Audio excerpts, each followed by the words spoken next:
তো ভিডিওটা বানাতে একটু দেরি হচ্ছে, মানে ব্যাপারটা ঠিক ডাইজেস্ট করতে পারিনি আমি কালকে এখন খবরটা পেয়েছি, বা অরিজিৎ সিং তার নিজের ইনস্টাগ্রামে পোস্ট করেছে খবরটা, যে সে আর কোনো প্লেব্যাক সিঙ্গিং করবে না, মানে কোনো সিনেমার জন্য সে আর গান গাইবে না। আমি খবরটা দেখে জাস্ট মানে আমি বিশ্বাস করতে পারছি না, এখনও বিশ্বাস করতে পারছি না যে এটা সম্ভব। মানে অরিজিৎ সিং ছাড়া আর কে? অনেক সিঙ্গার এখন আছে, প্রচুর আমাদের এখনকার প্লেলিস্টে অনেক সিঙ্গার জায়গা পায়, কিন্তু যে সবসময় টপে থাকে, যার গান আমরা সবচেয়ে বেশি শুনি, অন্তত আমার ক্ষেত্রে তো আমি বলছি, সেটা অরিজিৎ সিং। 2012 বোঝে না সে বোঝে না যখন রিলিজ করলো, সেই যে তাকে দেখলাম সে গিটার নিয়ে সেই গানটা করছে, তখন সঙ্গীত বাংলায় মানে প্রায় দ্বিতীয় গানটার পুরো গানটা শুনতাম।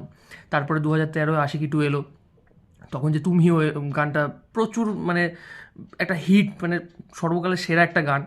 তো সেই গানটা মানে যখন দেখলাম যে না ভয়েসটা একই রকম লাগছে, খোঁজ খবর নেওয়া শুরু হলো। তখন তো আর অত ইউটিউবের চল ছিল না, অত স্মার্টফোনও ছিল না। দেখলাম এও অরিজিৎ সিং। তারপরে আরও খোঁজ খবর নেওয়া শুরু হলো, অরিজিৎ সিং বাংলার ছেলে, মুর্শিদাবাদের ছেলে। তো সে সেখানে মানে এত বড় একটা জায়গায় গিয়ে এত ভালো ভালো গান দিচ্ছে। তারপরে আরও খোঁজ খবর নেওয়া শুরু হলো যে একটা বড় সিঙ্গিং প্ল্যাটফর্ম থেকে সে ছিটকে গেছিলো, কম্পিটিশন থেকে।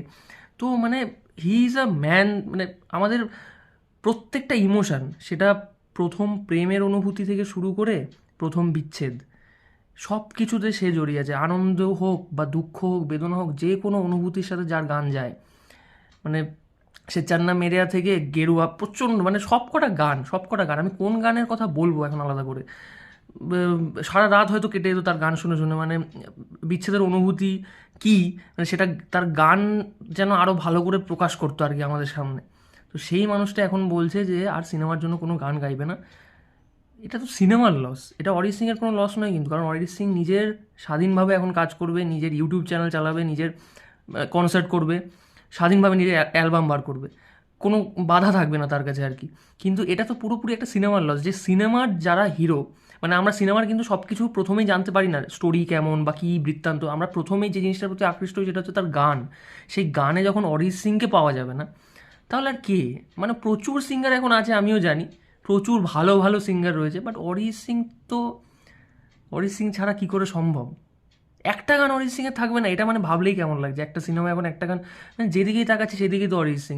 রিসেন্ট যে কটা সিনেমা বেরিয়েছে সব কটাই তো অরিজিৎ সিংয়ের গান রয়েছে। তো মানে এটা huge loss for the cinematic universe, সব রকম সব ভাষার সিনেমার জন্য। তো সব ফ্যানদের তরফ থেকে আমার একটাই অনুরোধ অরিজিৎ সিংয়ের কাছে, যে আবার সে তার ডিসিশন চেঞ্জ করুক, আবার ফিরে আসুক, প্লেব্যাক সিঙ্গিং করুক সিনেমার জন্য। কারণ এটা মানা যাচ্ছে না, জাস্ট বিশ্বাস করা যাচ্ছে না এটা। তো এটাই আমার অনুরোধ, এটাই আমার আবদার। আবার যদি সে তার সিদ্ধান্ত পরিবর্তন করে খুবই ভালো হয়।